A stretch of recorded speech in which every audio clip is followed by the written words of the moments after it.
Hello students, now we have to start the chapter that is sectors of Indian economy. ठीक है, तो इस chapter में हमने देखा कि किस तरीके से कुछ लोग जो हैं वो कैसे हैं, डिस्गाइज्ड अनएम्प्लॉयमेंट में हैं और उनके लिए किस तरीके से न्यू जॉब अपॉर्चुनिटीज क्रिएट की जा सकती हैं. ओके, तो आज हम देखेंगे कि अलग अलग तरह के जॉब में किस तरीके से कुछ जॉब में तो स्पेशल फैसिलिटीज मिल रही हैं और कुछ में नहीं मिल रही हैं, और जिन जॉब्स में प्रॉपर फैसिलिटी मिल रही है उन्हें हम कह सकते हैं कि दे आर ऑर्गेनाइज्ड, प्रॉपर तरीके से काम कर रहे हैं, और जहां प्रॉपर फैसिलिटीज नहीं है हम कह सकते हैं कि दे आर अनऑर्गेनाइज्ड. तो आज हम देखेंगे कि ऑर्गेनाइज्ड और अनऑर्गेनाइज्ड सेक्टर किस तरीके से डिवाइड किए हुए हैं. ठीक है, हम देखेंगे division of sectors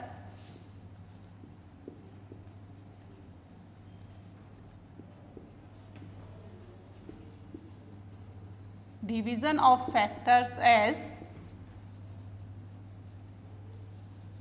organized and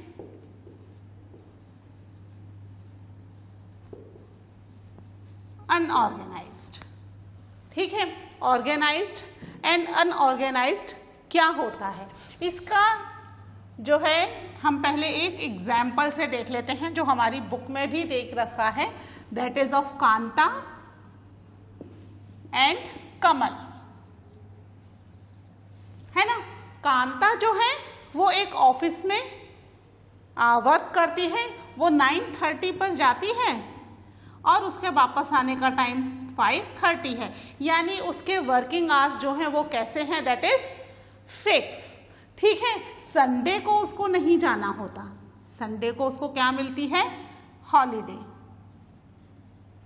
Sunday को हो गया या फिर किसी भी फेस्टिवल के टाइम पर, ठीक है, फेस्टिवल्स के टाइम पर भी शी गेट द हॉलीडे. और ये हॉलीडे कैसी है, these are paid holiday. Paid holiday समझते हो, जिसका कि पैसा मिल रहा है, छुट्टी का पैसा नहीं कट रहा, पे हो रहा है, छुट्टी पर हो लेकिन आपकी सैलरी उस दिन की बनेगी. ठीक है, तो कांता जो है फिक्स टाइम पर जा रही है, लिमिटेड आवर्स है. ठीक है, अनलिमिटेड नहीं है, फिक्स है उसका टाइम, 8 घंटे की नौकरी है उसकी, 8 आवर्स की. संडे को नहीं जा रही, उसको छुट्टी मिल रही है.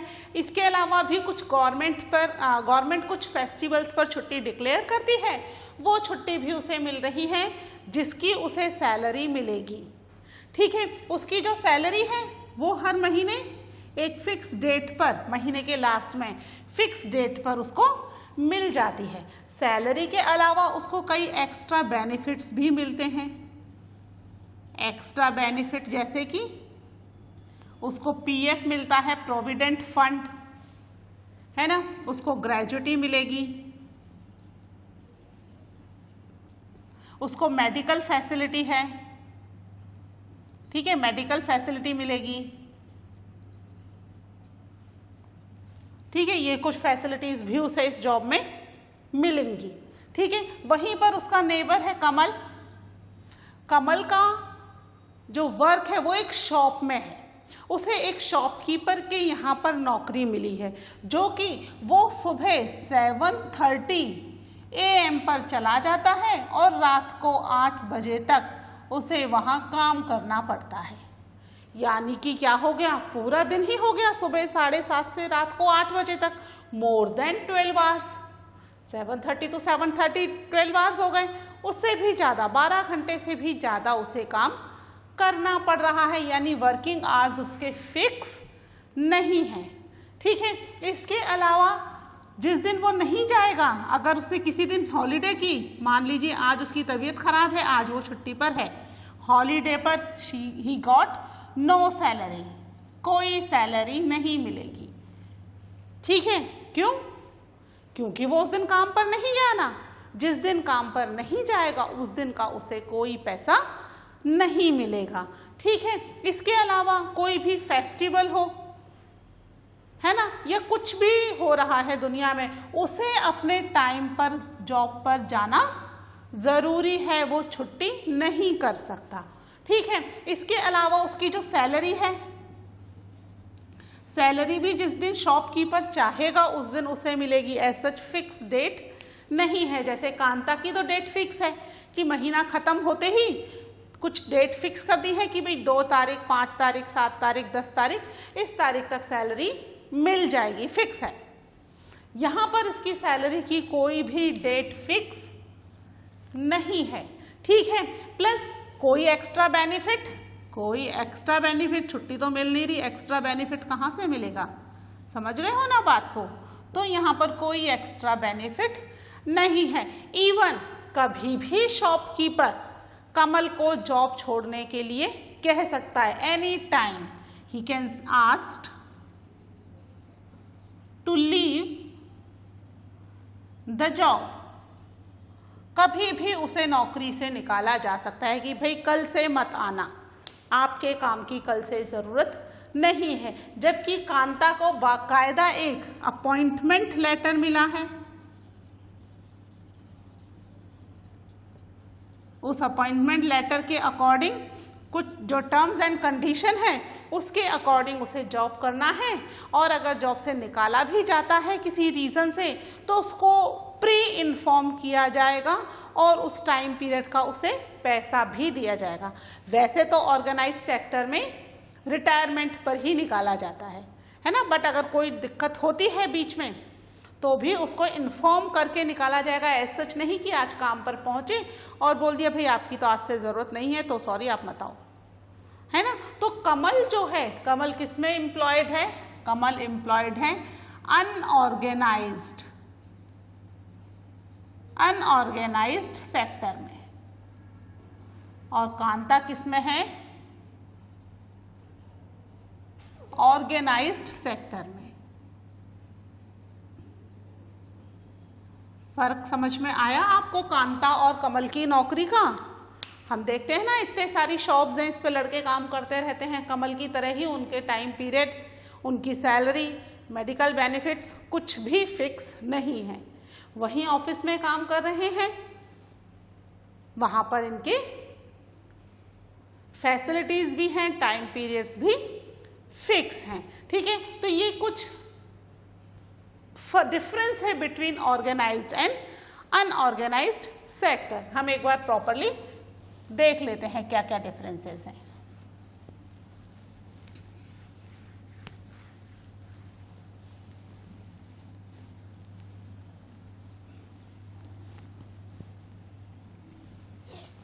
तो अगर आपसे चॉइस पूछी जाए कि आप दोनों में से किस में काम करना चाहोगे, कांता वाली जगह पर काम करना चाहोगे या कमल वाली जगह पर, कांता वाली जगह पर ना, ऑर्गेनाइज्ड सेक्टर और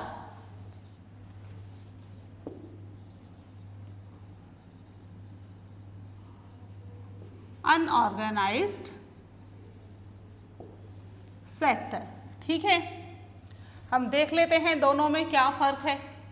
वैसे हमने देख लिया कांता और कमल के एग्जाम्पल से हमें कुछ कुछ चीज़ें समझ में आ गई हैं कि क्या क्या फर्क होगा। ऑर्गेनाइज्ड सेक्टर के अंदर जब भी जॉब प्रोवाइड की जाती है उसमें उन्हें बाकायदा एक अपॉइंटमेंट लेटर मिलता है, ठीक है, और जॉब सिक्योरिटी होती है। एक रेगुलर वर्क मिलता है, यानी आपको एक बार ऑर्गेनाइज्ड सेक्टर में काम मिल गया उसके बाद आपको काम की चिंता करने की ज़रूरत नहीं है। एक रेगुलर वर्क है, ऐसा नहीं है कि कभी भी आपको जॉब से निकाल दिया जाए। तो ऑर्गेनाइज्ड सेक्टर के employed they enjoy security and regular work, ठीक है। उन्हें जॉब सिक्योरिटी भी मिली हुई है और वर्क भी कैसा है उनका, रेगुलर है। वहीं अनऑर्गेनाइज्ड सेक्टर के अंदर क्या हो रहा है, जॉब सिक्योरिटी है, no job security and irregular ठीक है, काम कैसा है उनका, इर्रेगुलर है, कभी भी जॉब से निकाला जा सकता है, कह दिया जाएगा कल इतने बजे मत आना, इतने बजे आना, टाइम भी अकॉर्डिंगली शिफ्ट होता रहता है, फिक्स नहीं होता है। ठीक है, इसके अलावा इनका जो है टाइमिंग भी फिक्स है, वर्किंग आवर्स फिक्स होते हैं, they have fix working hour. Government ने वर्किंग आवर्स फिक्स किए हुए हैं, एक दिन में व्यक्ति 8 घंटे से ज़्यादा काम नहीं कर सकता, ठीक है, that is fixed by the government. 8 hours 24 घंटे में से जो वर्किंग आवर हैं, है ना, वर्किंग आवर मतलब ऑफिस जाकर के काम करने का टाइम जो है, that is fixed by the government, कि 8 घंटे से ज़्यादा कोई भी ऑफिस फैक्ट्री अपने एम्प्लॉयज से काम नहीं करवा सकते, और अगर करवाते हैं तो क्या होगा, ओवर टाइम करवाते हैं उनसे, तो देन दे हैव टू पे,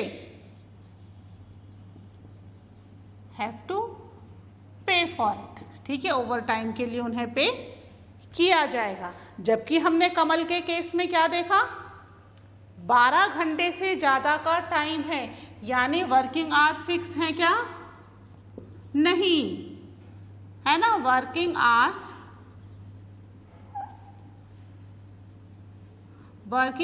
not fixed and no extra pay for overtime, daily ही ओवर टाइम हो रहा है इस हिसाब से। तो कमल का गवर्नमेंट ने 8 आवर फिक्स किए हैं, डेली ही वो तो 12 घंटे से ज़्यादा काम कर रहा है, तो 4 आवर्स प्लस का तो उसका डेली ही ओवर टाइम हो रहा है, लेकिन उसको उसके लिए कोई एक्स्ट्रा पे किया जा रहा है, नहीं किया जा रहा उसको उसके लिए कोई भी एक्स्ट्रा पे, ठीक है। प्लस यहाँ पर जितनी भी छुट्टियां हैं, दे एंजॉय पेड लीव्स, ठीक है, उनको पेड लीव्स मिल रही हैं, छुट्टियां मिल रही हैं और छुट्टियों का पैसा भी मिल रहा है। They don't have facility to take leave, ठीक है, लीव लेने की उन्हें कोई फैसिलिटी नहीं है।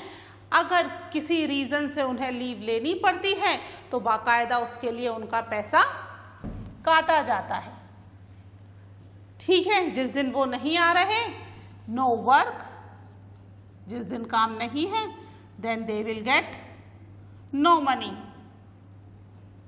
है ना, जिस दिन कोई काम नहीं है उस दिन का कोई पैसा भी नहीं दिया जाएगा, ठीक है। इसके अलावा यहाँ पर इनको कई सारे एक्स्ट्रा बेनिफिट मिल रहे हैं,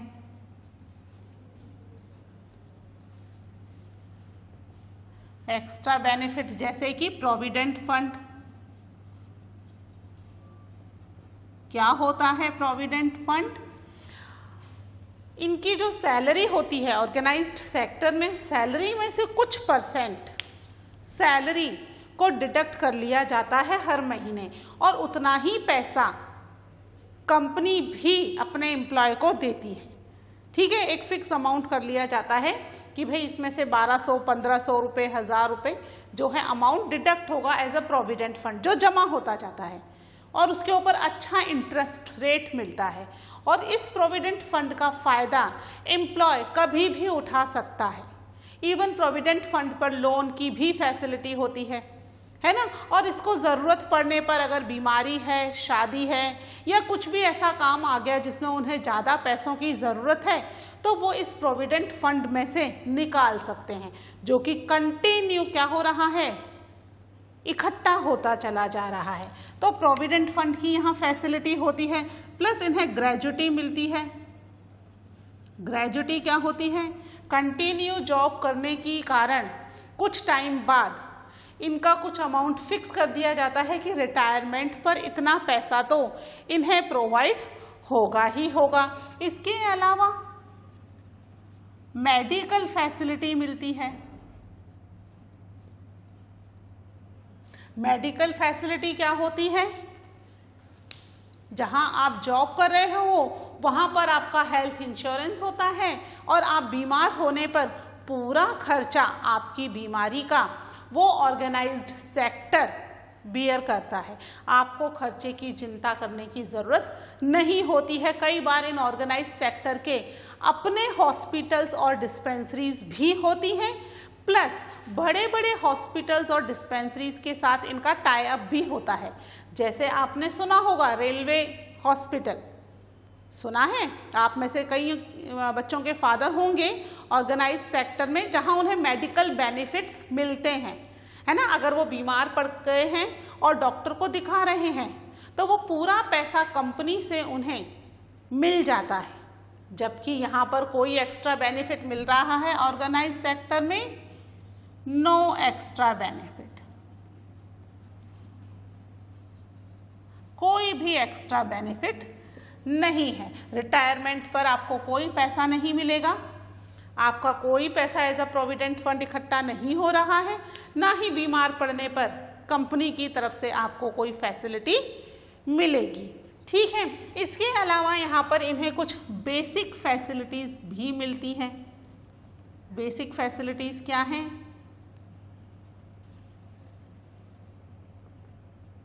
बेसिक फैसिलिटीज जैसे कि सेफ ड्रिंकिंग वाटर, साफ सुथरा पीने का पानी,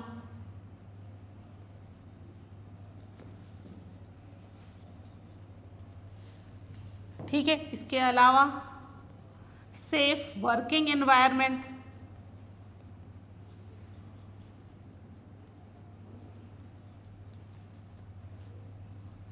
ठीक है। तो यहाँ पर कुछ बेसिक फैसिलिटीज भी मिल रही हैं, जो कि यहाँ पर मिल रही हैं क्या? अ बिग नो, यहाँ पर कोई बेसिक फैसिलिटी नहीं मिल रही है।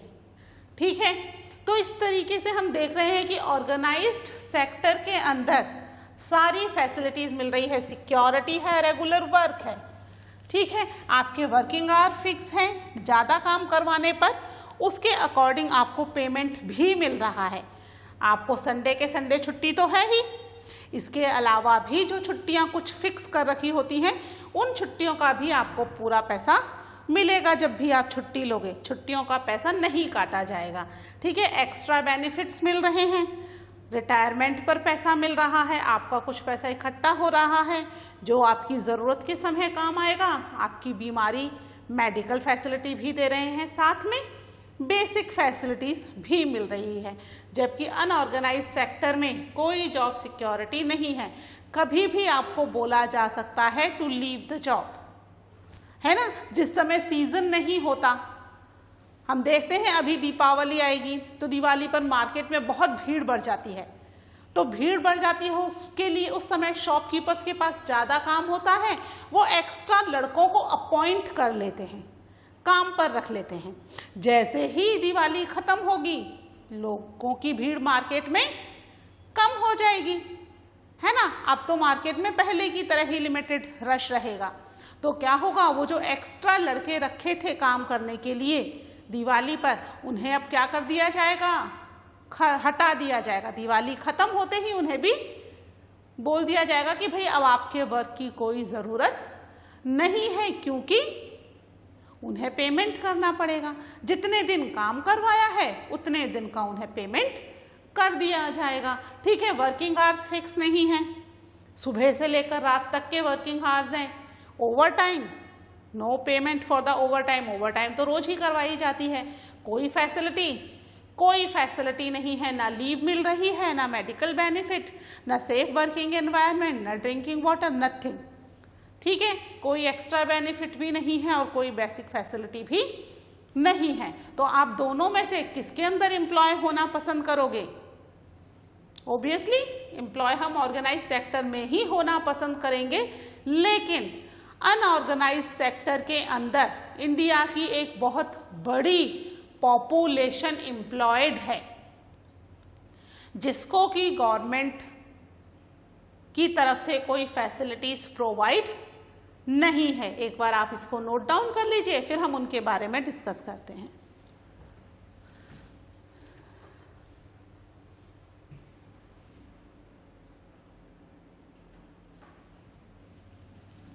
ठीक है, तो अब किस तरीके से वर्कर्स को इन अनऑर्गेनाइज्ड सेक्टर से बचाया जा सकता है।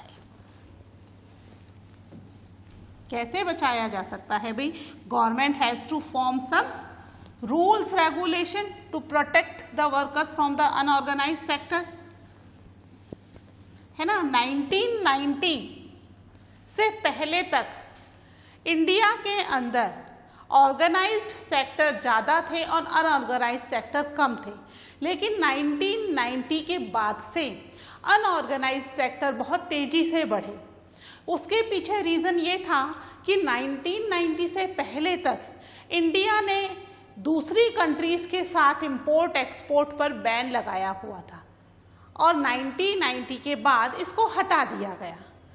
ठीक है, हम पढ़ेंगे नेक्स्ट चैप्टर में इसके बारे में डिटेल में, ग्लोबलाइजेशन वाले चैप्टर में, कि किस तरीके से गवर्नमेंट ने इसमें कुछ छूट दे दी और उस छूट का नतीजा ये हुआ कि बहुत तेजी से अनऑर्गेनाइज्ड सेक्टर बढ़ने लग गए। ठीक है, how to protect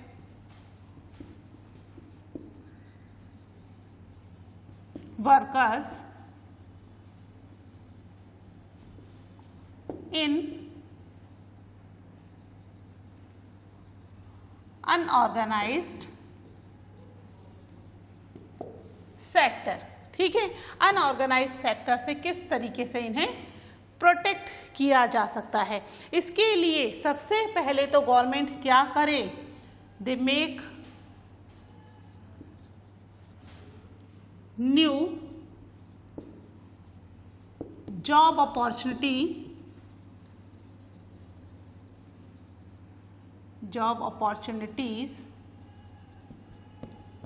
in organised sector.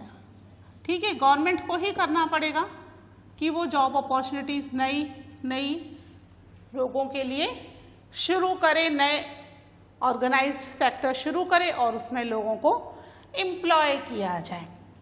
ठीक है, इसके अलावा they have to make some rules and regulations, है ना, कि किस तरीके से लोगों को एम्प्लॉयमेंट दिया जाए। एम्प्लॉयमेंट एक्ट बनाया जाए, बाकायदा है अपने यहाँ पर एम्प्लॉयमेंट एक्ट, पर उसको प्रॉपरली इम्प्लीमेंट नहीं किया गया है। इसके अलावा minimum wages act,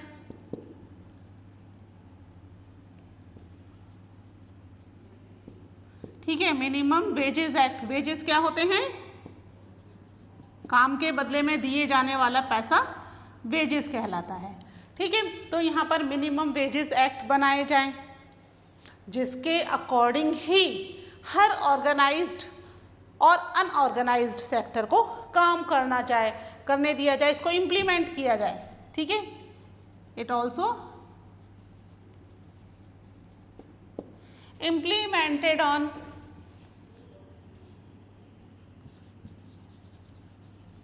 unorganised sector.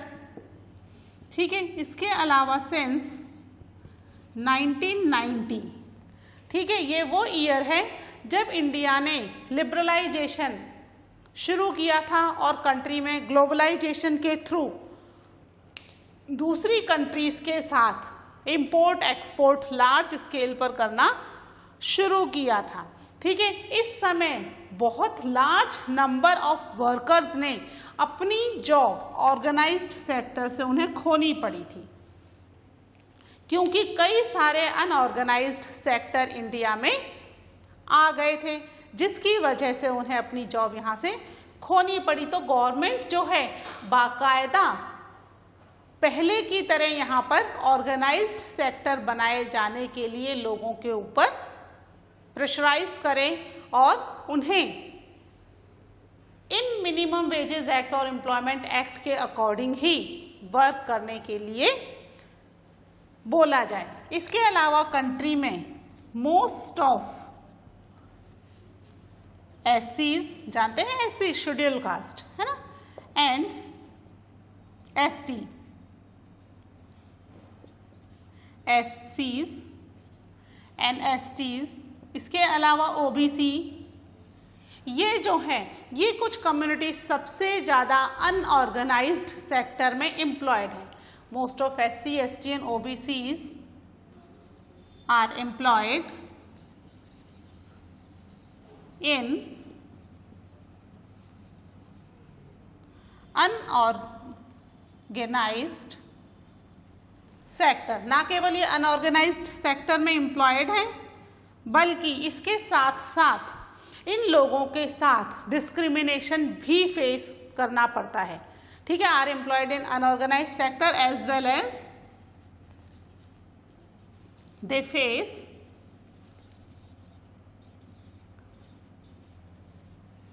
Social discrimination. ठीक है, हमारे यहाँ पर सोशल डिस्क्रिमिनेशन आज भी बहुत ज़्यादा है इन द विलेजेस। ठीक है, विलेजेस के अंदर बहुत ज़्यादा सोशल डिस्क्रिमिनेशन होता है। किस तरीके से? बिकॉज ऑफ देयर कास्ट, है ना, कास्ट और रिलीजन को लेकर के। तो ना केवल ये अनऑर्गेनाइज्ड सेक्टर में एम्प्लॉयड हैं, बल्कि इनको बहुत ज़्यादा फेस करना पड़ रहा है सोशल डिस्क्रिमिनेशन कि भाई आप जो हो, आप इस कास्ट को बिलोंग करते हो तो आप इस जगह नहीं आ सकते, उस जगह छू नहीं सकते। तो ना केवल इंडिया को यहाँ पर अनऑर्गेनाइज्ड सेक्टर के अगेंस्ट काम करना है, बल्कि इन्हें सोशल डिस्क्रिमिनेशन से बचाना भी बहुत ज़रूरी है। ठीक है, 1990 के बाद जिन लोगों की जॉब चली गई, वो लोग जो हैं वो छोटे मोटे स्मॉल शॉपकीपर्स के अंडर वर्क करना शुरू कर दिया, कुछ ने ठेले लगाने शुरू कर दिए या फुटपाथ पे शॉप्स वगैरह लगानी शुरू कर दी हैं। तो अब गवर्नमेंट जो है इनके लिए फैसिलिटीज़ प्रोवाइड करना किसकी रिस्पॉन्सिबिलिटी बन गई? गवर्नमेंट की। जब तक गवर्नमेंट इन रूल्स रेगुलेशन को स्ट्रिक्टली कंट्री में इम्प्लीमेंट नहीं करेगी, तब तक ऑर्गेनाइज्ड सेक्टर और अनऑर्गेनाइज्ड सेक्टर का जो डिस्क्रिमिनेशन है या जो डिवीज़न है वो कंटिन्यू बढ़ता चला जाएगा। ठीक है, इतनी चीज़ें आपको समझ में आ गई। अब हम इसमें बात करेंगे about the public sector and private sector in the next lecture. Okay, till then take care, bye.